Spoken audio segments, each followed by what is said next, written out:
Hi friends, ഈ വീഡിയോയിൽ ഇതുവരെ സാധാരണ കണ്ടുവരാത്ത എന്നാൽ സംഭവിക്കാൻ സാധ്യതയുള്ള ഒരു മിസ്റ്റേക്കിനെ കുറിച്ചാണ് പറയുന്നത്. അതായത് നമ്മളൊരു വാഹനത്തിൽ സീറ്റ് മെമ്മറിയുടെ ഒരു പ്രശ്നം ഉണ്ടായിരുന്നു. അതായത് ഈസി എൻട്രി എക്സിറ്റ് വർക്കാവുന്നില്ല. അതായത് ഇപ്പം നമ്മൾ റേഡിയോയിൽ ഈസി എൻട്രി എക്സിറ്റ് സെറ്റ് ചെയ്ത് കഴിഞ്ഞിട്ട് കീ ഓഫ് ചെയ്ത് വീണ്ടും ഒന്നുകൂടി ഓൺ ആക്കി കഴിഞ്ഞാൽ ആ സെറ്റായത് തനിയെ ഓഫായി മാറും. അതായത് മെമ്മറി സ്റ്റോർ ആവുന്നില്ല. അതാണ് പ്രോബ്ലം. അപ്പോൾ നോർമലി ഇത്തരം കംപ്ലൈൻസ് വരുമ്പോൾ നമ്മൾ ഫ്യൂസ് കാര്യങ്ങളൊക്കെ ചെക്ക് ചെയ്യും. അപ്പോൾ ടെക്നീഷ്യൻ എന്ത് ചെയ്തെന്ന് വെച്ചാൽ ഫ്യൂസ് ചെക്ക് ചെയ്തപ്പോൾ അതിൻ്റെ പവർ കറക്റ്റ് ആയിട്ടുണ്ട്. അതായത് ഫ്യൂസ് അഴിച്ചല്ല ചെക്ക് ചെയ്തത്, പകരം ഫ്യൂസിൻ്റെ രണ്ട് സൈഡിൽ നമുക്കറിയാലോ, ഫ്യൂസിൻ്റെ മുകളിൽ നമുക്ക് എന്ത് ചെയ്യാം, വോൾട്ടേജ് ചെക്ക് ചെയ്യാനുള്ള ടെർമിനൽസ് അവൈലബിൾ ആണ്. അപ്പോൾ അതിൽ ഫ്യൂസ് ചെക്ക് ചെയ്തു. അങ്ങനെ ഫ്യൂസ് ചെക്ക് ചെയ്തപ്പോൾ രണ്ട് സൈഡിലും 12 വോൾട്ടേജ് കാണിക്കുന്നുണ്ട്. അങ്ങനെ ഫ്യൂസ് ഓക്കെ ആണെന്ന് മനസ്സിലായി. എന്താ പറയുക, നമ്മുടെ ഡയഗ്നോസിസ് കണ്ടിന്യൂ ചെയ്തു. അപ്പോൾ ഡയഗ്നോസിസ് കണ്ടിന്യൂ നമ്മൾ വേറെ ഒന്നും കംപ്ലൈൻറ്റ് കാണുന്നില്ല. സോഫ്റ്റ്വെയർ പ്രോബ്ലം ആണെന്ന് വിചാരിച്ചിട്ട് നമ്മൾ എന്ത് ചെയ്തു, എഞ്ചിനീയറിംഗിലേക്ക് എസ്കലേഷൻ, അങ്ങനെയൊക്കെ കുറേ കാര്യങ്ങൾ നടന്നു. പക്ഷെ നമ്മൾ സംഭവിക്കാൻ സാധ്യതയുള്ള ഒരു മിസ്റ്റേക്കാണ് ഇത്. അപ്പോൾ ഈ മിസ്റ്റേക്ക് നമുക്ക് കണ്ടുപിടിക്കാൻ പറ്റിയില്ല. പക്ഷെ ടെക്നീഷ്യൻ വളരെ സ്കില്ലായിട്ടുള്ള ആളായതുകൊണ്ട് പുള്ളി തന്നെ അത് വീണ്ടും ചിന്തിച്ച് കണ്ടുപിടിക്കുകയും ചെയ്തു.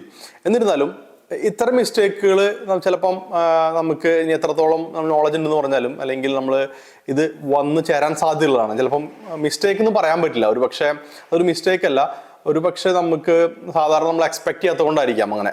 ഇപ്പം ഞാനാണെങ്കിലും അത് ചെക്ക് ചെയ്ത് ചിലപ്പോൾ കണ്ടുപിടിക്കാൻ പറ്റിയെന്ന് വരില്ല. അപ്പോൾ അതെന്താണെന്നൊന്ന് നോക്കാം.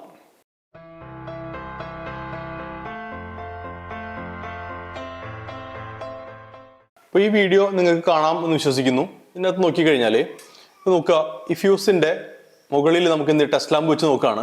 ടെസ്റ്റ് വെച്ച് നോക്കുന്ന സമയത്ത് ഇത് പവർ ഉണ്ട്, അപ്പുറത്തെ സൈഡിൽ നോക്കുമ്പോഴും പവർ ഉണ്ട്. കണ്ടോ, രണ്ട് ടെർമിനൽ വെച്ച് നോക്കുമ്പോഴും എന്താണ്, പവർ കാണിക്കുന്നുണ്ട്. അങ്ങനെ പവർ കാണിക്കുന്നതിന്റെ അർത്ഥം എന്താണ്, ഫ്യൂസ് ഓക്കെ ആണെന്നാണ് നമ്മൾ മനസ്സിലാക്കുന്നത്. ഇനി ഈ വീഡിയോ ഒന്ന് ശ്രദ്ധിക്കുക. ഈ വീഡിയോ നോക്കി കഴിഞ്ഞാൽ നമുക്ക് ആ ഫ്യൂസ് അഴിച്ചിട്ടുണ്ട്. നോക്കി, ഫ്യൂസ് അഴിച്ചിട്ട് അതിന്റെ രണ്ട് ടെർമിനൽ നമ്മൾ മാറ്റി മാറ്റി വെക്കുമ്പോഴും എന്താണ്, ഇവിടെ ഇത് ലൈറ്റ് കത്തുന്നുണ്ട്, അതിന്റെ ഓപ്പോസിറ്റ് സൈഡിൽ വെക്കുമ്പോഴും ലൈറ്റ് കത്തുന്നുണ്ട്. അപ്പൊ ഫ്യൂസ് അഴിച്ചിട്ട് വരുമ്പോഴും എന്താണ്, രണ്ട് സൈഡിൽ അതിന് പവർ ഉണ്ടെന്ന് അർത്ഥം. ഇതിൽ നിന്ന് നിങ്ങൾക്ക് എന്താ മനസ്സിലായത്? അതായത് നമ്മൾ ഫ്യൂസ് ചെക്ക് ചെയ്ത സമയത്ത് രണ്ട് സൈഡിലും പവർ, അതായത് 12 വോൾട്ടേജ് വരുന്നുണ്ട്. അതായത് ഫ്യൂസ് ഓക്കെ അതുകൊണ്ടാണ് രണ്ട് സൈഡിലും അപ്പുറത്തെ സൈഡിലേക്ക് ആ വോൾട്ടേജിനെ കടത്തി വിടുന്നത്. പക്ഷേ ആക്ച്വലി ഈ ഫ്യൂസ് ബ്ലോൺ ആണ്. അപ്പം ഇതായിരുന്നു നമ്മൾ എന്ത് സംഭവിച്ചത്, ഈ ഡയഗ്നോസ് ചെയ്യുന്ന സമയത്ത് മിസ്റ്റേക്ക് സംഭവിച്ചു. കാരണം ഇങ്ങനെ ചെക്ക് ചെയ്തു, ഫ്യൂസ് ഓക്കെ ആണെന്ന് മനസ്സിലായി, പക്ഷേ ഫ്യൂസ് ഓക്കെ അല്ല, ഫ്യൂസ് ബ്ലോൺ ആയിരുന്നു. അപ്പോൾ ഇതിൻ്റെ പ്രത്യേകത എന്താണെന്ന് വെച്ചാൽ, ഈ സർക്യൂട്ടിൽ രണ്ട് ഫ്യൂസുകളുണ്ട്. അപ്പോൾ നമുക്ക് ആ സർക്യൂട്ട് ഒന്ന് നോക്കാം. അപ്പോൾ ഈ സർക്യൂട്ട് നോക്കുന്ന സമയത്ത് എത്രത്തോളം കാണാൻ സാധിക്കുന്ന അറിയില്ല. എന്നിരുന്നാലും ഇതിനകത്ത് ഒരു ഫ്യൂസ്ഡ് ഇഗ്നിഷൻ സർക്യൂട്ടും ഉണ്ട്, ഒരു ഫ്യൂസ്ഡ് B+ ഉണ്ട്. അതായത് ഒരു ഡയറക്റ്റ് ബാറ്ററി സപ്ലൈ ഉണ്ട്, അതുപോലെ തന്നെ ഒരു ഇഗ്നിഷൻ ലൈനും ഉണ്ട്. അപ്പോൾ ഈ ഫ്യൂസ് നമ്മൾ ചെക്ക് ചെയ്തത് എന്താണ്, ഇഗ്നിഷൻ ഓൺ ആക്കി വെക്കുന്ന സമയത്താണ് ചെക്ക് ചെയ്തത്. ആക്ച്വലി നമ്മൾ ഈ ഫ്യൂസാണ് ചെക്ക് ചെയ്യുന്നത്, അതായത് ഡയറക്റ്റ് ബാറ്ററി സപ്ലൈ ആണ് ചെക്ക് ചെയ്യുന്നത്. പക്ഷെ നമ്മൾ ഇഗ്നിഷൻ ഓൺ ആക്കി വെച്ചപ്പോൾ ചെക്ക് ചെയ്തുകൊണ്ട് സംഭവിക്കുന്നത് വെച്ച് കഴിഞ്ഞാൽ, അത് എല്ലാ കേസിലും അങ്ങനെ സംഭവിക്കണമെന്നല്ല. ഈ കേസിൽ ഈ മൊഡ്യൂളിന് ഇന്റേണലി ഇവിടെ കണക്ഷൻ ഉണ്ടെന്നാണ് ഞാൻ മനസ്സിലാക്കുന്നത്. അതായത് ഈ 12 വോൾട്ടേജ് സപ്ലൈ ഇഗ്നിഷൻ ഓൺ ആയിരിക്കുന്ന സമയത്ത് ഈ 12 വോൾട്ടേജ് ഇതിലൂടെ കയറി ഈ ഫ്യൂസ് ബോക്സ് വരെ വന്ന് നിൽക്കുന്നുണ്ടെന്ന് മനസ്സിലാക്കാം. അതുകൊണ്ടാണ് ഈ ഫ്യൂസിന്റെ രണ്ട് സൈഡിലും എന്ത് സംഭവിച്ചത്, 12 വോൾട്ടേജ് സപ്ലൈ കിട്ടിയത്. ആ സമയം ഇഗ്നിഷൻ ഓഫ് ആക്കിയിട്ട് ഇവിടെ ചെക്ക് ചെയ്തപ്പോൾ അവിടെ വോൾട്ടേജ്, അതായത് ഇഗ്നിഷൻ ഓഫ് ചെയ്തിട്ട് ഈ ഫ്യൂസ് ചെക്ക് ചെയ്തപ്പോൾ അവിടെ വോൾട്ടേജ് ഇല്ല. അപ്പോൾ അതിനർത്ഥം ആ ഫ്യൂസ് ഓപ്പൺ ആണെന്നാണ്. എന്നിട്ട് ഫ്യൂസ് അഴിച്ചു നോക്കിയപ്പോൾ എന്താണ്, ഫ്യൂസ് ഓപ്പൺ ആയിരുന്നു. അപ്പൊ ചിലപ്പോൾ നമ്മൾ പറയാം, നിങ്ങൾക്ക് നേരത്തെ ഫ്യൂസ് അഴിച്ച് നോക്കിക്കൂടെ, ഇത്രയും ഡിഫിക്കൽട്ടായിട്ട് ചെക്ക് ചെയ്യണം, അതുപോലെ ഫ്യൂസ് അഴിച്ച് ചെക്ക് ചെയ്യൂടെ എന്ന് ചോദിക്കാം.